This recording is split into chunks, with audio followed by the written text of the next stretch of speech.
نقطة بس ابغى اضيفها، يعني الناس اللي قاعدة تتكلم دحين، يعني اللي قاعدة تتكلم، الناس اللي يعني ما عندهم شيء يقولوه.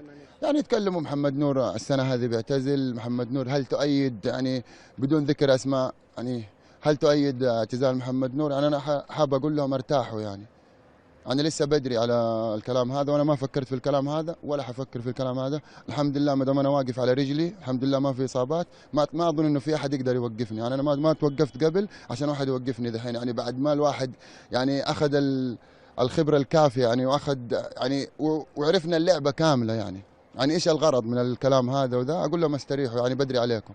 طيب كابتن، فرصة أني أقول لك أسألك عن مباراتكم الجاية أمام الهلال. الجمهور يتطلع إلى تحقيق نتيجة إيجابية في ظل وجود كثير من الأزمات المالية والإدارية في نادي الاتحاد. طيب في ظروف مالية وفي ظروف، يعني نوقف ما نلعب؟ طبيعي انك تلعب، يعني انت حتلعب، انك سواء اخذت فلوس حتلعب، ما اخذت فلوس برضه حتلعب. وان شاء الله يعني الهلال فريق كبير بينافس على الدوري، والاتحاد بيصلح اوضاعه.